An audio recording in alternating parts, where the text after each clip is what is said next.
মানুষকে টাকার বিনিময়ে এই পকেট কমিটি আমরা বয়কট করলাম। আমরা আগামীতে আরও আমরা যদি আমাদের কেন্দ্র সুবিবেচনায় না আনে আমরা পদত্যাগের সিদ্ধান্ত নিয়েছি। ম্যাক্সিমাম সদস্য আমরা যারা যে কমিটি দেওয়া হয়েছে তার মধ্যে ম্যাক্সিমাম সদস্য আমরা পদত্যাগ করবো বলে আমরা সিদ্ধান্ত নিয়েছি। প্রিয় সাংবাদিক ভাইয়েরা, আপনাদেরকে অসংখ্য ধন্যবাদ আমাদের জাতীয় নাগরিক পার্টি এনসিপির ডাকে সাড়া দেওয়ার জন্য।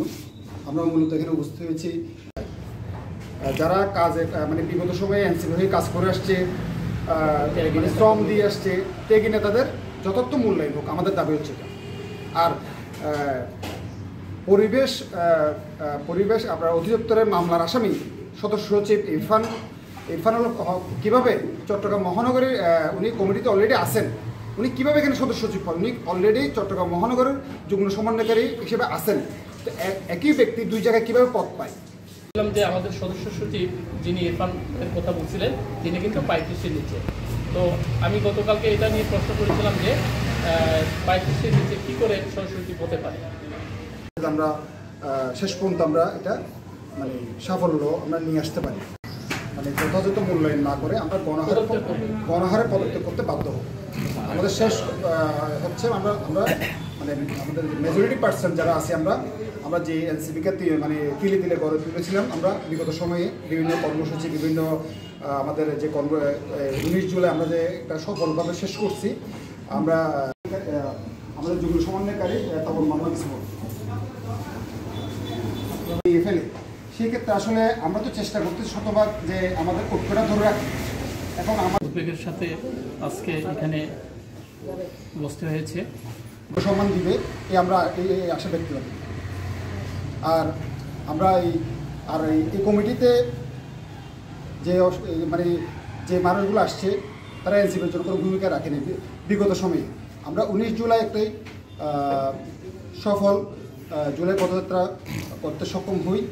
এখন আমার সাথে যারা আছেন আমাদের মুখ্য সমন্বয়কারী তপন মার্মা, মুখ্য সমন্বয়কারী খালেদ মোশারফ মাসুদ, মানুষকে টাকার বিনিময়ে এই পকেট কমিটি আমরা বয়কট করলাম। আমরা আগামীতে আরও আমরা যদি আমাদের কেন্দ্র সুবিবেচনায় না আনে আমরা পদত্যাগের সিদ্ধান্ত নিয়েছি। ম্যাক্সিমাম সদস্য আমরা যারা যে কমিটি দেওয়া হয়েছে তার মধ্যে ম্যাক্সিমাম সদস্য আমরা পদত্যাগ করবো বলে আমরা সিদ্ধান্ত নিয়েছি। আহ্বায়ক এবং সদস্য সচিব যে দুজন এসেছিল ওনারা কখনোই উপস্থিত হন নাই।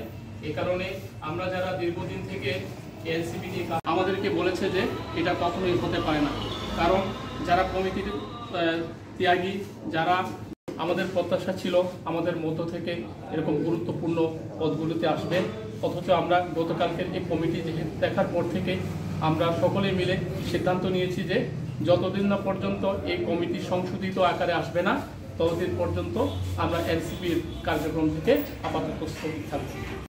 আমরা যে সাংগঠনিক সম্পাদক আমাদের জেলায় সফর না করে ঢাকায় বসে কমিটি দিচ্ছে, তৃণমূল পর্যায়ের নেতা কর্মীদের সাথে তারা কোনো আলাপই করেনি। আন্দোলনের ডাক দেবো আমরা শুধু এক জেলা না, আমরা প্রায় 4-5টা জেলা নিয়ে উনি এই কাজটা করছেন।